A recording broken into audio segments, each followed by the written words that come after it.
Okay, so the first thing I want to do when I create a web application is to create some tables to store the data. And my web application is going to be about creating an auto dealership. And the idea is that people come to my website, they can see my cars that I'm selling, and then I can log in the background and I can update the cars, I can add new cars, and I can delete cars from the table. But anybody can come to the website and see the cars that I have for sale. And so I'm going to create this table called cars that'll store all the cars. And to do that, I'm going to start my XAMPP control panel, make sure that my database is running and my Apache is running. Then I'll start the admin here of my SQL. That opens phpMyAdmin.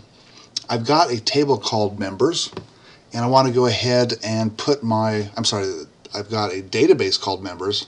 It's also got a table named members in it. I want to go ahead and put another table in this members database called cars.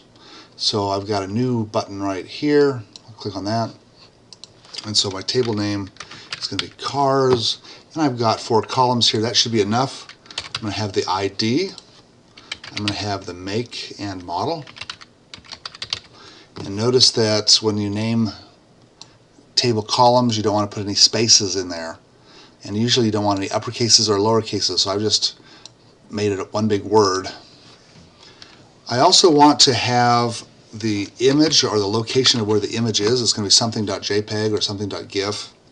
And then last, I want to have the price. And now I've got to choose the data types for these. The ID, I'm going to have a number, and that's going to be an integer. So I'll have car number 1, car number 2, car number 3. I won't have car number 4.5 or any fractions. And I'm going to make this auto-incremented so that every time you enter a car, it's automatically given a number, and it increments 1 every time. So the first car is number 1, the second car is number 2, and so on.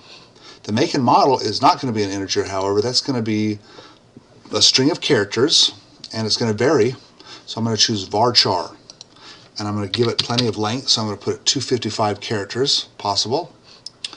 For my image, that's going to also be varchar. I'll give that plenty of length, 255. And the price is going to be an integer, so I'll just have whole dollars. And the last part I want to do is worry about the indexes. And so the index, I can only have one primary key, or generally you only have one primary key. And my ID is going to be that primary key. Everything else will just be a regular old index.